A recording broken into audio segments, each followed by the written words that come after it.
Honorable Union Minister of State for Finance, Shri Pankaj Chaudhary ji. I also welcome Finance and Expenditure Secretary, Dr. T.V. Somanathan, Secretary Economic Affairs, Shri Ajay Seth, Secretary Deepam, Shri Tarun Kant Pandey ji, Secretary Financial Services, Tuhin Kant Pandey ji, Secretary Financial Services, Dr. Vivek Joshi, Secretary Revenue, Shri Sanjay Malhotra, and Chief Economic Advisor to the Government of India, Dr. V. Anant Nageshwaran, to this press conference. Friends, I request you to follow this following point of order. It would be good if you each of one ask one question each. That will facilitate others to ask questions.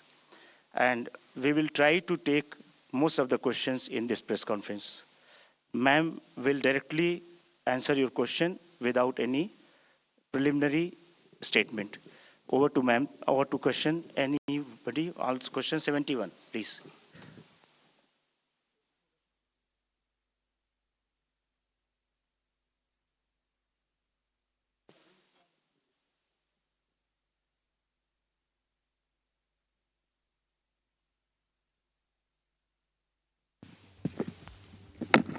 Ma'am Tarun from Zee business. Ma'am आपने आज के budget में short term capital gain और long term capital gain दोनों के rates को बढ़ाया है और रियल एस्टेट में आपने इंडेक्सेशन के बेनिफिट को खत्म किया है। तो मैम क्या हम माने कि जो इक्विटी है अब आप उसको बाकी एसेट्स क्लास के बराबर लाना चाह रहे हैं, इस वजह से आपने लॉन्ग टर्म कैपिटल गेन के टैक्स रेट को 10% से 12.5% किया। First of all, thank you very much for coming here. After having heard the budget, I chose not to make an opening statement because you've heard me almost for 1.5 hours, and I'm sure you have, you're eager to know what is in the budget and also seek clarification. For your, just for a matter of drawing your attention, we've put up a single slide which has used the word employment as an acronym to capture that is everything in the budget. So each letter actually highlights the important points of the budget, and we can elaborate more on that a bit later, but employment captures everything to do with this budget, and I would like you to, for a moment, spend a time on it. And deriving from that, everything which has been said in the budget falls in place. But with that said, yes, your question is on, the point there is we wanted to simplify the approach to taxation, also for the capital gains. One. Second, if anything, the average taxation actually has come down when we say it is 12.5%. Because we've worked out for each of the different asset classes, each varied with the indexation. I'll ask secretaries to elaborate on it. But the point that we brought it down from below the average to 12.5, which is the lowest if you can look at the last several years, encourages investment in the markets. With that said, I'll ask Somanathan or who is going to elaborate, Sanjay, on the specifics. So you had, there were, I think, two or more parts to your question. One was on real estate and gold and other assets. So earlier the rate was 20% with indexation. It has now been reduced to 12.5% without indexation. If you assume that the rate of return on real estate is typically above 10% per annum, and if you take inflation at about 4% per annum, the real rate of return was earlier, let's say, somewhere between 6 and 16% per annum in real estate. If it was 16%, 20% of 16% was being taxed. The effective rate was 16%. it has gone down to 12.5%. If the rate of return was 10% per annum nominal, it has also remained approximately the same at 12.5%. So actually there is either a reduction or no change in respect of the effective rate of tax on property and gold. Now, as regards the equity, yes, it has gone up from 10 to 12.5, but you'll also find that unlisted equity has gone down from 20 with indexation to 12.5 without indexation. Basically, we have a very, very simple, easy regime. All listed, all unlisted are at 12.5% long term. And all are at 20%, equities are at 20% and everything else is at applicable rate for short term. So yes, short term has gone up, and yes, long term has been rationalized. It has not necessarily gone up. And Sanjay, would you like to add anything? One point I would like to add over here is that we also need to keep in mind as to the kind of people who are actually paying these taxes, the capital gains on the securities, the listed securities especially. And so over there, when we did this analysis for the year 22-23, we found that about 88% of the tax is actually coming from people who have an income of more than 15 lakh. 61% of that income is actually coming from people who have an income of more than 1 crore. That is income on capital gains on this. And we are all aware that otherwise, the standard rate is, about 30%. And for some, it can go up to 39%. So this marginal, very small marginal increase is actually impacting only those, primarily those who have an income of more than 15 lakh rupees per year. Okay, number 3. On capital gains. Ma'am, Timsi Jaipuria from CNBC TV 18. You announced a very lucrative new tax regime with changes in tax slabs. A lot of new changes are there in the income tax side, on the revenue side. And in the speech, you mentioned that revenue foregone will be around 29,000 crore rupees, whereas government will now try to mobilize around 30,000 crore rupees. What will be these revenue mobilization measures, and from where do you think this foregone revenue will be recovered? If you can highlight, where are you foregoing the revenue, and where are you going to recoup this revenue from?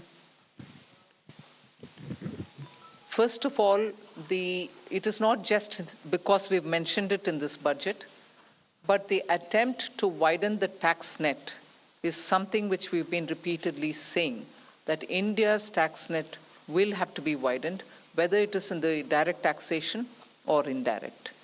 Second, there are also now the PSU dividends which are improving because their valuations have gone up really high. And their performance is also now substantially increased. So revenue mobilization is not just tax-based, you have non-tax revenue mobilizations which are also coming up. Then we had, for almost now 3 years, been talking about asset monetization, which is not selling of assets, but optimum utilization of those assets which are lying in the form of unutilized stadiums or land which is available with PSUs which can be utilized for better purposes. That's a third one. Fourth, you're also looking at generating resources from newer areas. So in all those, the revenue is going to be mobilized better, and as a result of which the revenue foregone will be now made up for, is our expectation. We've said that in the budget. In my speech itself, I mentioned it. And I'm sure there are secretaries who will want to add to it. Sanjay? Ma'am, I'll give the for details. 37,000 crore, 29,000 crore in direct taxes and 8,000 crore in indirect taxes. So 29,000 crore direct taxes primarily comprises of 3 taxes, which is the increase in the STT only on derivatives, which is only on futures and options. And secondly, the buyback tax, which is to be now done in the hands of the recipient. While on the one hand, it will will rationalize the tax and be more equitous and fair, because those who should be paying the taxes, higher taxes, in the higher income groups, they will pay higher tax, and those who are in nil tax category or in lower tax category, they don't have to pay a tax or a lower tax. While it does that, at the same time, it does bring in some revenue also, about 4,000 crore, and remaining, about 15,000 crore should come, from the capital gains taxes. On the indirect taxes, we are losing, as I said, about 8,000 crore primarily on the reduction in duties, especially in gold. There is a huge reduction from 15% to 6%. And then there is revenue foregone because of the personal income tax rates and the standard deduction being allowed in the new tax regime. 280, please. Backside, please. Give the mic. Good afternoon, ma'am. This is Surbhi from Business Today. Ma'am, the angel tax has been abolished, which is a very welcome move. But just wanted to understand that one of the things the angel tax was also doing was checking money laundering concerns. So could you explain how these will be taken care of now? Thank you. Thank you very much, and I'm glad to hear it is welcome. You've been raising this issue, as with many others outside of media also, saying, are you considering it? Although it was introduced during the UPA government, and it was introduced in 2012. 2 years had passed, and since after that, when we came in, we tried keeping as a good governance principle, government being a continuum, the tax continued. Although we tried giving carve-outs for startups and also making it simpler, bringing parity for the non-resident Indians, the way in which they've been treated as opposed to the Indian investments and so on. Today we've announced that we will indeed remove it. Exactly the details, Sanjay, would you want to elaborate on it? Yes, sure, ma'am. So we should be aware that this is actually a tax measure. It's not really a money laundering issue, but money laundering issue was being tackled through a tax measure. So first of all, I want to clarify that this tax, there are other provisions in the income tax itself, first of all, to find out the source of these funds.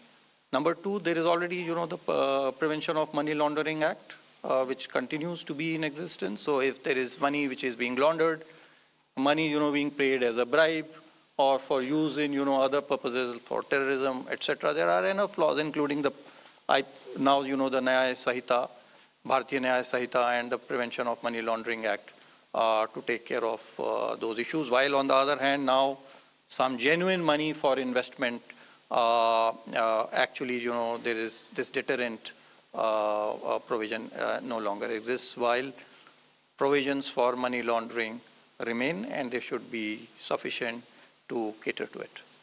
I would add that there are also certain provisions of the Companies Act which can be invoked if there is deliberate undervaluation of shares. So there are other legal remedies. The balance here is between preventing money laundering but accidentally also preventing investment. So that balance is what we are seeking to get it right. 211, backside. Yeah.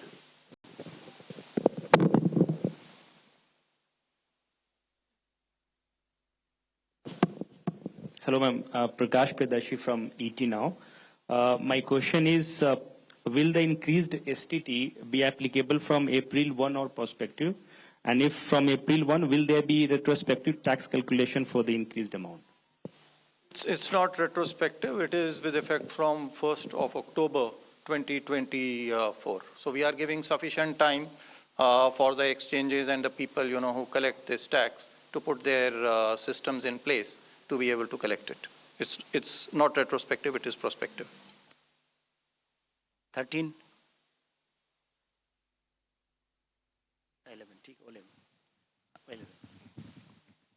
11. Ma'am, Karishma here from Business Today. Ma'am, congratulations to you and everybody. Ma'am, my question is on this special assistance to Andhra Pradesh and Bihar. 15,000 crore is the number that you've given for Andhra Pradesh for this financial year. Is there further assistance that you are looking at, or is it going to be need-based in terms of the amount? I've already mentioned in the budget speech that 15,000 crore is coming through the multilateral development assistance, which we borrow from the multilateral banks, whether it is World Bank or ADB or AIB, whatever. And I've also ended that paragraph by saying further assistance will also be extended. There is no definitive amount. No. 152. Ma'am Alok Priyadarshi from CNBC आवाज में ma'am सवाल यही है कि जिस तरह से आप लोग न्यू टैक्स रिजीम को प्रमोट कर रहे हैं, इस बार भी आप लोगों ने स्लैब में चेंज स्टैंडर्डाइजेशन बढ़ाया, तो ये मान के चलें कि न्यू टैक्स रिजीम के जरिए आप मिडिल क्लास को राहत देने की कोशिश की है इस बार। ओल्ड टैक्स रिजीम को लेकर क्या कोई सनसेट क्लॉज है? क्योंकि आपने कहा है कि जो इनकम टैक्स एक्ट है उसका हम लोग कंप्रेहेंसिव रिव्यू करेंगे, तो रिव्यू में क्या ये मान के चले कोई सनसेट टाइम आएगा ओल्ड टैक्स रिजीम को लेकर? अभी मैं बोल नहीं सकती हूँ। जरूर हमारी इरादा ये है कि सिंपलर टैक्सेशन रजीम होना चाहिए, और सिंपल टैक्स रजीम की ओर अगर हम जा रहे हैं ये रिव्यू के द्वारा, वो ही हमारी मकसद होगा कि सिंपल कर दो। ओल्ड टैक्स रजीम को सिंपल करने के रास्ते पर ही ये नया टैक्स रजीम आया है। सनसेट होगा कि नहीं होगा वो अभी मैं बोल नहीं सकती हूँ, वो रिव्यू करने के बाद ही हम एक डिसीजन लेंगे। और ये एक आंकड़ा मैं आपको दे दूं कि इस बार पिछली बार जो हमने परिवर्तन किए थे नई टैक्स प्रणाली में, तो 70% लोग अभी तक जो 4 करोड़ के लगभग हमारे पास में रिटर्न प्राप्त हुए हैं पिछले वर्ष के, 70% ने इसको प्रेफर किया है बनिस्बत की पुरानी प्रणाली को। तो बड़ी तेजी से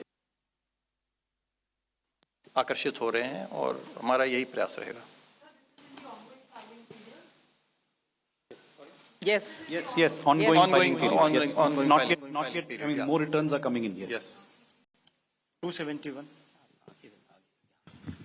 Hi, ma'am. This is Sumit Chaturvedi, ET Now. Ma'am, the corporate tax for foreign companies has been slashed to 35%. I want to understand the broad intent of this intention behind this decision, and what kind of benefits to economy, increase in investment you are expecting. You've, in your own question, answered it. We want more investment to come into this country. So that is why it has been brought down.